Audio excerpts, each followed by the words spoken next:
और बड़ी खबर उत्तर पूर्वी दिल्ली के सीलमपुर इलाके से है इस वक्त, जहां पर घटी है वारदात। अरबाज और आबिद उर्फ भोंदू पर चलाई गई गोलियां। दोनों युवकों पर 20 से 25 राउंड फायर किए गए। घटना में एक युवक अरबाज की मौत हो चुकी है। आबिद की हालत गंभीर, उसको जीटीबी अस्पताल में भर्ती कराया गया।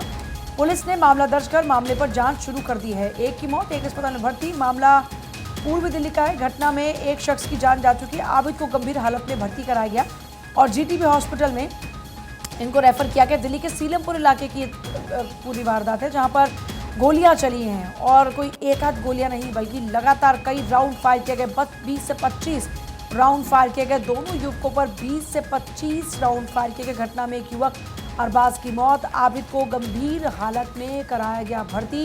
ये बड़ी खबर है इस वक्त की दिल्ली के सीलमपुर इलाके से, जहां गोलियों की बरसात हुई है और 20 से 25 राउंड फायर किए गए अरबाज आबिद उर्फ भोंदू पर, जिसमें एक की जान जा चुकी है। दोनों युवकों पर 20 से 25 फायर हुए और घटना में एक युवक अरबाज की मौत हो चुकी है, जबकि एक जिंदगी की जंग लड़ रहा है। आबिद को गंभीर हालत में भर्ती कराया गया।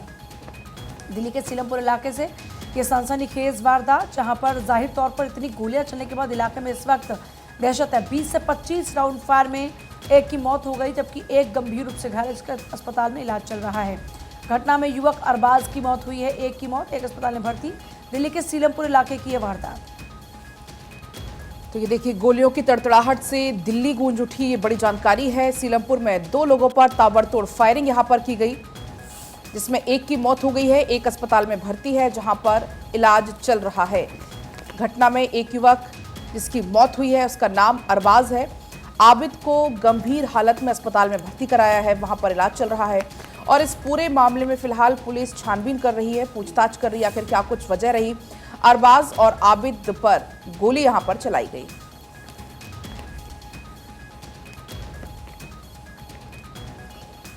और इसी बीच एक और बड़ी खबर आपको बताएंगे। प्रधानमंत्री मोदी के वाराणसी दौरे से जुड़ी हुई दरअसल आज दूसरा दिन है। कई विकास परियोजनाओं की सौगात पीएम मोदी देंगे। उद्घाटन और शिलान्यास भी प्रधानमंत्री मोदी करेंगे। 15 हवाई अड्डों के नए टर्मिनल भवन की भी सौगात मिलेगी। भवनों का उद्घाटन और शिलान्यास प्रधानमंत्री मोदी करेंगे, वर्चुअली करेंगे उद्घाटन और शिलान्यास। उत्तर प्रदेश में 42,000 करोड़ की भी सौगात प्रधानमंत्री मोदी देंगे। तो ये बड़ी जानकारी है। प्रधानमंत्री मोदी कल जब काशी पहुंचे, प्रधानमंत्री मोदी का भव्य स्वागत हुआ। 28 किलोमीटर लंबा रोड शो पीएम मोदी ने किया। इसके बाद काशी विश्वनाथ मंदिर में पूजा अर्चना पीएम मोदी के द्वारा की गई। साथ में सीएम योगी मौजूद रहे। प्रधानमंत्री मोदी का ये काशी का 45वां दौरा है। प्रधानमंत्री मोदी जब काशी विश्वनाथ पहुंचे, मंत्रोच्चारण के साथ यहां पर प्रधानमंत्री मोदी ने पूजा अर्चना की। वाराणसी लोकसभा क्षेत्र से तीसरी बार नामित होने के बाद पीएम मोदी का ये काशी का पहला दौरा है। जब प्रधानमंत्री मोदी काशी पहुंचे, अब आज 42,000 करोड़ की सौगात प्रधानमंत्री मोदी देने वाले हैं। कई जो उद्घाटन है वो होंगे आज, कई योजनाएं जिनका शिलान्यास किया जाएगा, वर्चुअली उद्घाटन और शिलान्यास, जिसमें प्रधानमंत्री मोदी शामिल होंगे। 28 किलोमीटर लंबा रोड शो जब पीएम मोदी ने कल किया, भी जन सैलाब वहां पर उमड़ा। मोदी मोदी के नारे लगाते हुए लोग वहां पर देखे गए। 5 तस्वीर अब आपकी टीवी स्क्रीन पर आप देख लीजिए। सीएम योगी ने जब प्रधानमंत्री मोदी का स्वागत किया, भव्य रोड शो की तस्वीर आप देखिए। 28 किलोमीटर लंबा ये रोड शो था। इसके अलावा जब प्रधानमंत्री मोदी यहां पर पहुंचे, मंत्रोच्चारण के साथ पूजा अर्चना की। दरअसल कल ही प्रधानमंत्री मोदी ने कुल 4 राज्यों का दौरा किया था और अब आज प्रधानमंत्री मोदी के काशी दौरे का ये दूसरा दिन है। उनका संसदीय क्षेत्र है काशी, जहां पर प्रधानमंत्री मोदी आज बड़ी सौगात दे सकते हैं। इसके अलावा आपको बता दें, प्रधानमंत्री मोदी की तस्वीरें ये कल की हैं जब पीएम मोदी यहां पर पहुंचे थे। साथ में उत्तर प्रदेश के मुख्यमंत्री योगी आदित्यनाथ को भी आप इन तस्वीरों में देख पाएंगे।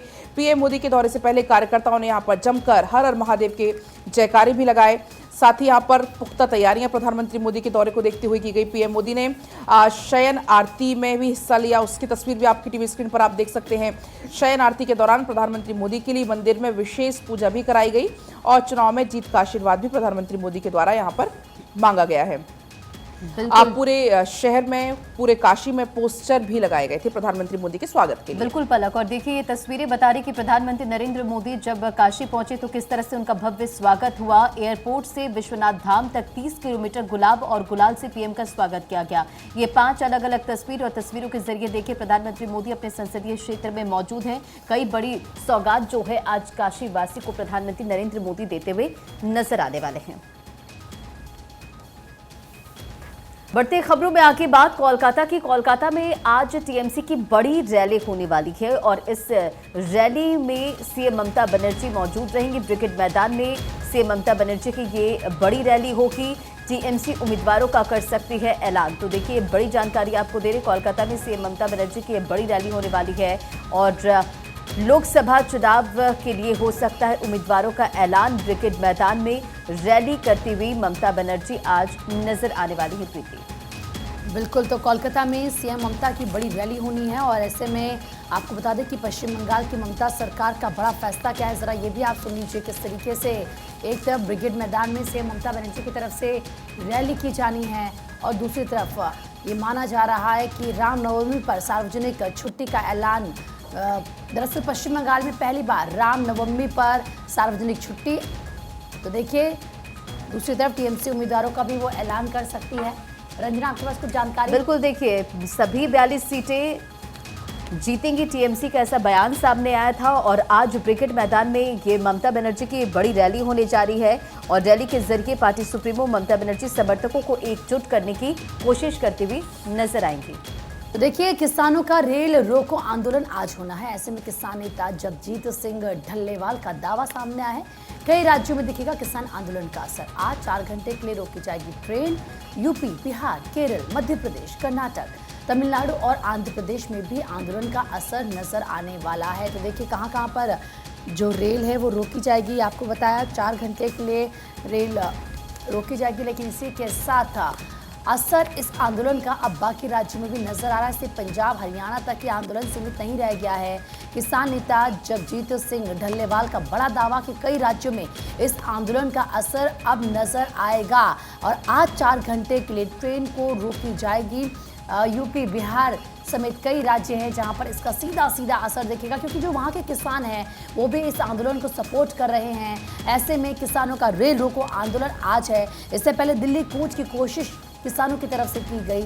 हालांकि दिल्ली के जितने भी बॉर्डर्स थे वहां पर सुरक्षा व्यवस्था कड़ी कर दी गई थी। कई लेयर्स में सुरक्षा थी, जिस वजह से किसान दिल्ली में नहीं घुस पाए। लेकिन अब रेल रोको आंदोलन ये किसानों का। और इसी बीच देखिए डल्लेवाल ने क्या कुछ कहा है, वो भी अपने दर्शकों को सुनाते हैं। 7 लाख जब किसान सुसाइड कर जाए तब भी सरकार उसके ऊपर सीरियस ना हो और ये कहे कि केवल 5 फसलों के लिए, केवल 5 साल के लिए हम आपको ये फसलें खरीदने की गारंटी देते हैं, तो ये उचित नहीं बनता। सरकार को अपनी जिम्मेदारी निभानी चाहिए कि सभी फसलों के ऊपर सरकार हमें हमारी एमएसपी की गारंटी का कानून दे। और देखिए, राजस्थान में पेट्रोल पंप रहेंगे बंद। पेट्रोल पंप संचालकों की हड़ताल आज रहने वाली है। सुबह से 48 घंटे के लिए पेट्रोल पंप बंद रहेंगे। पेट्रोलियम डीलर्स एसोसिएशन ने इस बात की जानकारी दी है। तेल सस्ता ना होने के कारण ये हड़ताल शुरू की है। पेट्रोल पंप संचालकों की हड़ताल शुरू हो चुकी है और राजस्थान में 48 घंटों के लिए पेट्रोल पंप बंद रहेंगे। 48 घंटों के लिए पेट्रोल पंप बंद रहेंगे। पेट्रोलियम डीलर्स एसोसिएशन ने इसकी जानकारी दी है। तेल सस्ता ना होने के कारण ये हड़ताल है। राजस्थान में 48 घंटों के लिए पेट्रोल पंप बंद रहने वाले, क्योंकि आज पेट्रोल पंप संचालकों की हड़ताल है और ये हड़ताल है पेट्रोल पंप की बढ़ती कीमतों को लेकर। पेट्रोल पंप सस्ता नहीं हो रहा, इसी को लेकर ये लोग आज अपना विरोध जताने के लिए हड़ताल पर हैं। और आज देखिए, राजस्थान में इसका मतलब साफ है कि आज आपको पेट्रोल पंप खुले हुए नजर नहीं आएंगे। पेट्रोल पंप जो पेट्रोल पंप संचालक हैं, जो अपनी मांग है उसको लेकर पेट्रोल पंप को बंद करने का फैसला सबके समक्ष रख चुके हैं। अब 48 घंटे पेट्रोल पंप नहीं खुलेंगे राजस्थान में। चलिए और अब आगे बढ़ते हैं, कुछ और खबरों पर नजर डालेंगे। दरअसल एक और बड़ी खबर आपको बताएंगे। लोकसभा चुनाव से पहले कांग्रेस में बीजेपी लगातार सेंध लगाने में जुटी हुई है। मध्य प्रदेश के कई कद्दावर नेताओं ने आज बीजेपी का दामन थामा और देखिए, कल ही जब खबर सामने आई थी, जब कई ऐसे कद्दावर नेता थे जिन्होंने बीजेपी का दामन थामा। और अब बारी है राजस्थान की। राजस्थान के कई दिग्गज आज भगवा में हो जाएंगे, यानी बीजेपी में शामिल हो जाएंगे। तो ये बड़ी जानकारी है। राजस्थान के कई कांग्रेसी दिग्गज बीजेपी में शामिल होंगे। पूर्व केंद्रीय मंत्री लालचंद कटारिया भी बीजेपी में शामिल होंगे। इसके अलावा राजेंद्र यादव, रिचपाल मिर्धा, विजयपाल मिर्धा भी बीजेपी में शामिल होंगे। सुरेश चौधरी, खिलाड़ीलाल बैरवा, आलोक बेनीवाल भी बीजेपी में शामिल होंगे। कई जिला प्रमुख, प्रधान, जिला परिषद सदस्य, सरपंच भी बीजेपी का दामन थामने वाले हैं। सुबह 11 बजे प्रदेश मुख्यालय पर बीजेपी की सदस्यता ग्रहण इनके द्वारा की जाएगी। सीएम भजनलाल शर्मा, प्रदेश अध्यक्ष सीपी जोशी इस दौरान मौजूद होंगे। तो ये बड़ी जानकारी है। ज्योति मिर्धा के बीजेपी में जाने के वक्त से ही रिचपाल मिर्धा और विजयपाल मिर्धा के बीजेपी में जाने के कयास लगातार लगाए जा रहे थे। विजयपाल मिर्धा को डेगाना से कांग्रेस का टिकट मिला है, लेकिन वो हार गए। रिचपाल मिर्धा ने हाल ही में बीजेपी के पक्ष में खुलकर भी बयान दिए थे। बढ़ते खबरों में आगे बात वाराणसी की करेंगे। देखिए, प्रधानमंत्री नरेंद्र मोदी अपने संसदीय क्षेत्र वाराणसी के दौरे पर है और एक तस्वीर का जिक्र यहां पर करेंगे। देखिए, बीते दिन आपने तस्वीर देखा होगा, प्रधानमंत्री नरेंद्र मोदी ने त्रिशूल दिखाकर चुनावी बिगुल फूंका है। वाराणसी में काशी विश्वनाथ में त्रिशूल दिखाकर चुनावी बिगुल फूंकते हुए नजर आए पीएम नरेंद्र मोदी और जीत के लिए बाबा से आशीर्वाद मांगा है। विश्वनाथ के दर्शन, पूजन, विधि विधान से उन्होंने किए और सीएम योगी आदित्यनाथ भी इस दौरान मौजूद रहे थे। तो तस्वीरें देखिए, अखबारों में भी इस तस्वीरों के जरिए इस खबर का जिक्र किया हुआ है और त्रिशूल उठाकर हर हर महादेव का जय घोष करते हुए नजर आए। लोकसभा चुनाव में प्रत्याशी घोषित होने के बाद प्रधानमंत्री नरेंद्र मोदी का ये पहला दौरा है और ये तस्वीर देखिए किस तरह से त्रिशूल उठाकर हर हर महादेव का जय घोष करते हुए नजर आए। और इस बीच भारी संख्या में वहां पर लोगों की मौजूदगी, प्रधानमंत्री नरेंद्र मोदी को देखने के लिए लोगों में देखिए किस तरह से उत्साह नजर आया। उन्होंने श्री काशी विश्वनाथ मंदिर में तीसरी बार विजय की कामना से षोडशोपचार पूजन किया। देश की प्रगति के लिए भगवान शिव का आशीर्वाद दिया और पूजा के बाद मंदिर के अर्चक ने प्रधानमंत्री नरेंद्र मोदी को श्रृंगार मुकुट भी पहनाया, जिसकी तस्वीर आप अपने स्क्रीन पर देख रहे हैं। तो काशी विश्वनाथ के दर्शन पीएम नरेंद्र मोदी की तरफ से किया गया है। आगे बढ़ते हैं और कुछ और खबरों की बात करते हैं। आपको बता दें कि असम में क्योंकि प्रधानमंत्री की जो तस्वीर सामने आई, पीएम मोदी ने जंगल सफारी की। काजीरंगा नेशनल पार्क में जंगल सफारी करते हुए प्रधानमंत्री नजर आए। हाथों में कैमरा लिए भी प्रधानमंत्री दिख रहे थे। कभी जिप्सी तो कभी हाथी की सवारी उन्होंने की। पीएम अपने कॉन्वॉय के साथ काजीरंगा पहुंचे। इसके बाद प्रधानमंत्री ने बाकायदा एक वीडियो भी अपने सोशल मीडिया पर शेयर किया। एक्स पर प्रधानमंत्री ने काजीरंगा का ये वीडियो शेयर किया और ये बताया कि जो उनकी यात्रा थी काजीरंगा की वो यादगार है। साथ ही साथ प्रधानमंत्री की तरफ से लोगों से अपील की गई। प्रधानमंत्री ने लोगों को कहा कि मैं आपको आमंत्रित करता हूं कि आप काजीरंगा आइए, आप यहाँ की खूबसूरती को देखिए। और देखिए, जब हाथी की सवारी प्रधानमंत्री कर रहे थे उस वक्त की तस्वीरें खुद कैमरे में प्रधानमंत्री वहाँ के एक एक पल को कैद कर रहे थे। देखिए, हाथी को गन्ना खिलाते हुए प्रधानमंत्री नरेंद्र मोदी नजर आए।